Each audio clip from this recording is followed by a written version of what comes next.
Quelques semaines plus tard, mon infiltration continue. Véronique m'a invité à participer à un stage de méditation sensuelle. C'est en compagnie d'un autre journaliste, Laurent, que je vais m'y rendre. Ce sera pour nous l'occasion de nous inscrire au grand stage d'été en Slovénie et de peut-être pouvoir rencontrer Raël. Dans une salle de séminaire aux allures de chapelle, une vingtaine d'adeptes sont présents. Laurent. Bonjour et bienvenue à tous. Vous inspirez la vie, vous expirez la mort.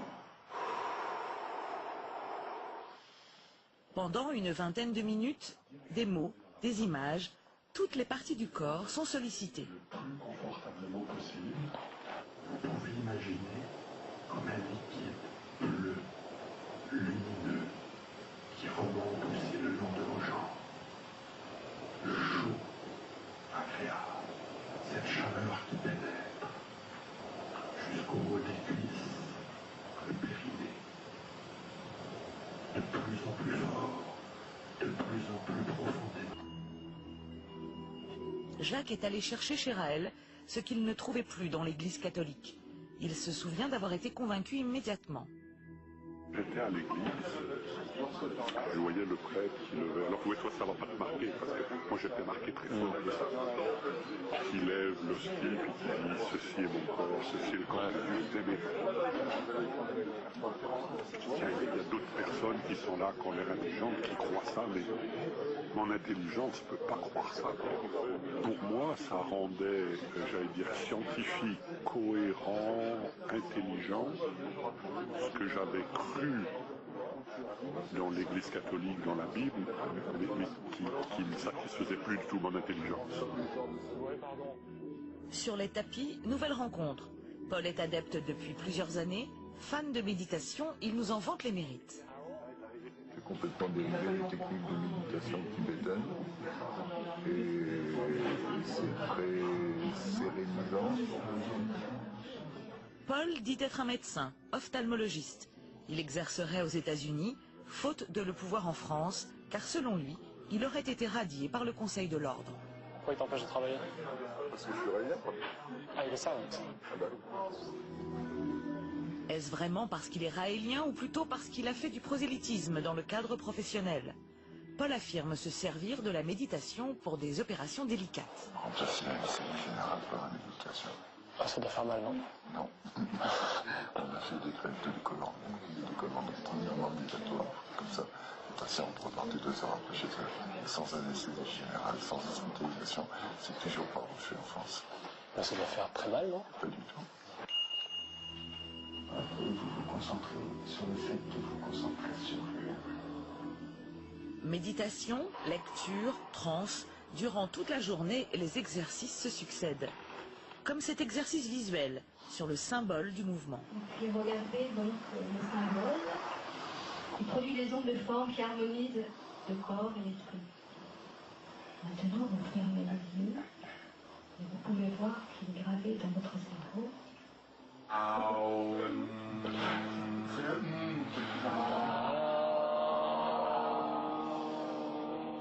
À force de faire et de refaire ces exercices, certains adeptes finissent même par avoir des hallucinations.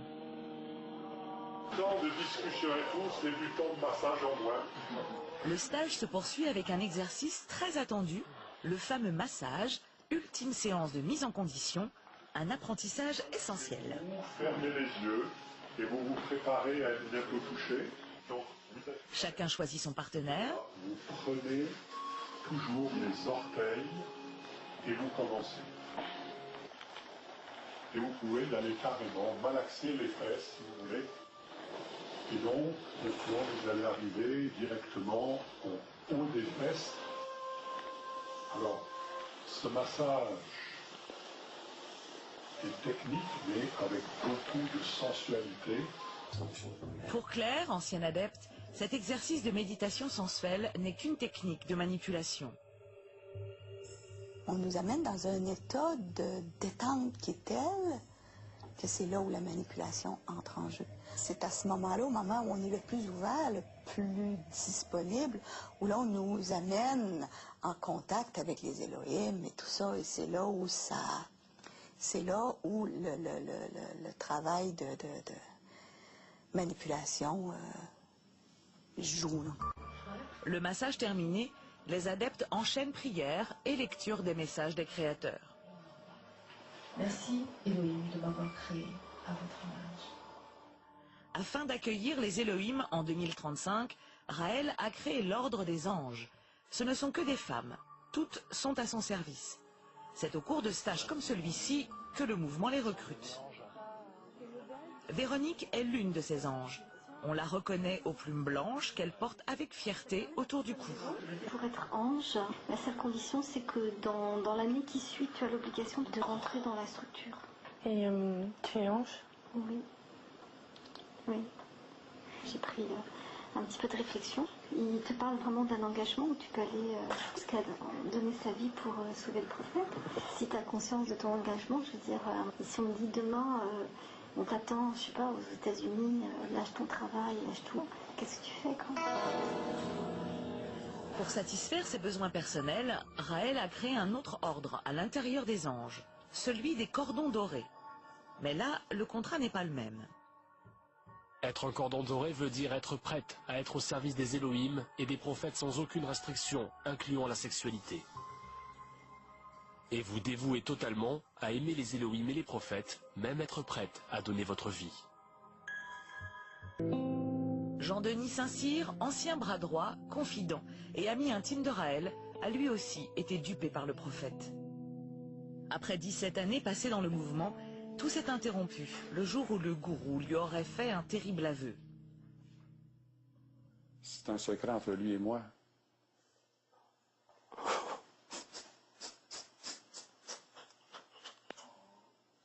18 ans plus tard, la douleur est toujours présente. Difficile pour Jean-Denis de parler de ce grand secret. Il m'a dit qu'au sujet des extraterrestres, il dit qu'il faut oublier ça. Je n'ai jamais rencontré d'extraterrestres.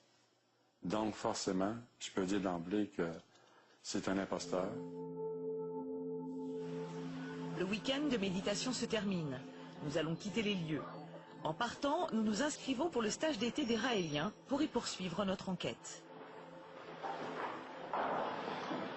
Et pour préparer le stage, les Raéliens m'envoient de nombreux mails. L'un d'eux attire mon attention. On me demande de prévoir dans mes bagages un tapis de sol et une petite glace. Une petite glace. En fait, à l'aide d'un miroir, les Raéliens demandent à chacun de leurs adeptes d'apprendre à observer les parties, dirons-nous, les plus intimes de notre corps durant les séances de méditation sensuelle. Comme prévu 2 mois plus tard, notre enquête continue direction Ljubljana, la capitale de la Slovénie. Mais à peine arrivés sur le lieu du stage, nous sommes démasqués par les services de sécurité du prophète. Ils ont découvert notre identité, c'est fini pour nous. Infiltré à plusieurs reprises par le passé, le mouvement semble être devenu un peu plus méfiant aujourd'hui. Fiers de leur prise, le service de presse de Raël met immédiatement en ligne l'information et nos vrais faux passeports avec.